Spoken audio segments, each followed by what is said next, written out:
Each year, high school students from across the state compete for thousands of dollars in scholarships in the Sterling Scholar Program. KSL and the Deseret News sponsor the program, and I have the privilege of awarding these outstanding students. Is the purpose behind Sterling Scholar Awards? So from the very beginning, the purpose was to recognize students in these different categories. A lot of athletes are being recognized, and so we wanted to expand that recognition and help kind of create awareness of all these amazing categories that kids really do excel in high school. Would you see, and you see their portfolios and you talk to some of these kids, I mean, how hard would it be to judge who should be the winner?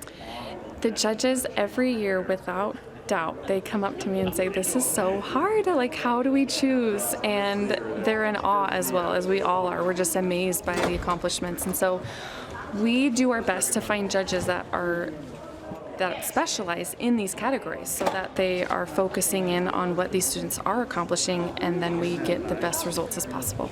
On this stage are some of the most accomplished students in our state. They represent their high schools, and they're competing here for thousands of dollars in scholarships. It's part of KSL's and the Deseret News' Sterling Scholar Program. And if you want to be amazed, I picked out 4 students that can tell you some of their amazing accomplishments. First, tell me your name. My name is Lacey Murrah. From high school? Westfield High School. Westfield High School. You are graduating from high school, and you've almost already graduated from college. That is correct. I have my associate's degree. It's been done since junior year, and I'm 81% done with my bachelor's of science. Not science, Spanish, sorry. Yeah, no, and so you're going to nursing school? Yes, I start May 5th for my RN, and I plan to complete my BSN and master's and maybe my doctorate as well. How did you manage to do all this in high school? So since freshman year, I've been in the early college program at Weber State on scholarship. That has allowed me to take a class per semester along with AP and CE classes. So I've had my associate's degree done, as I said, by my junior year, and then I did all of my nursing prerequisites my senior year, and I was able to get into the program my first try. So you saved your parents thousands of dollars in college tuition. Wow. All right. In fact, all of these students really have. Okay, tell me your name. I'm Cade Wilson. From what high school? Green Canyon High School. Green Canyon. Okay. And now I know something about you have math abilities like crazy. Something like that, yes. Yeah. Okay. Tell me about your ACT score. Yeah, so I got every single question right on my ACT in the math section as well as the PSAT math section. And you did wonderfully in your AP courses. Yeah, I've taken 5 AP classes so far. My favorites were calculus and stats, of course, and I got 5s on all those. Favorites are calculus. Wow. Okay, I don't think I've ever heard that before. What do you want to do when you represent your high school here tonight? I'm just happy to have made it this far, and yeah, it's really cool to give my math teachers recognition almost for all the work they put into me, because it's more than just the work I've done in math, it's what they've taught me. It's a big group effort, isn't it? All right, tell me your name. I'm Reed Smith. Okay, from what school? The Academy of Mathematics, Engineering, and Science. Okay, and so you are really big into robotics. Tell me what you've done over this last year. Yeah, so I do two things primarily with robotics. I do the actual competition for it, so we design a robot in about 6 weeks, and it's quite fast and competitive. But secondary to that, I kind of do some connection with the community. We host our own preseason competition, and this year I wrote the rules for it. I emceed the event. It's about 400 people. Our head coach retired last year, and I had to step in for that, but I really enjoyed it. It was super fun. So as a student, you're also the head coach. I'm not the head coach, but I am doing what the head coach did previously. And I understand. I'm trying to make you guys brag, and I know that's not comfortable for you, but really that's quite amazing. What other things do you enjoy about school? Yeah, so one of the really cool things that my school has is a sort of early college connection with the University of Utah. So I've been able to take concurrent enrollment classes, Calc 1, 2, and 3, Physics 1 and 2, a number of other ones. I was also able to take classes through the high school university program up at the U. I would commute up there 4 days a week. I did labs, I did mechanical engineering classes. In total, I've done about a year and a half of college. Okay, again, saving your parents. Your parents, we have them in mind tonight as people that have benefited from your strong skills. Tell me your name. I'm Kate Nielsen from Bountiful High School. Okay. And you have not only great academics, which we'll talk about in a second, but community service. Tell us a little bit that. Yes, I'm really passionate about serving my community and connecting with people that are in need. I feel very fortunate and just want to share the things that I can with others.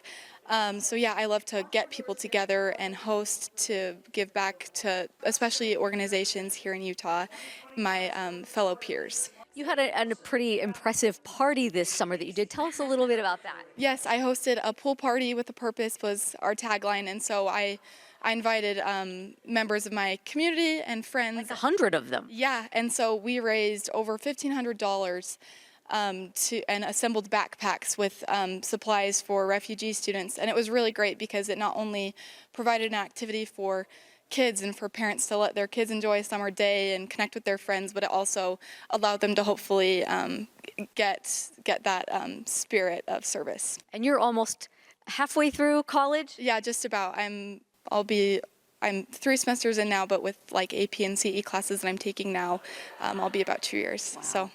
All right, you guys are all so incredible. Congratulations for making it to the finalist position of Sterling Scholars.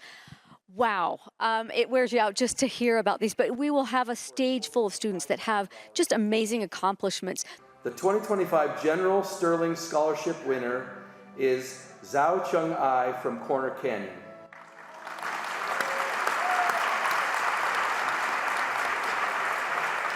Tell me why this means so much to you.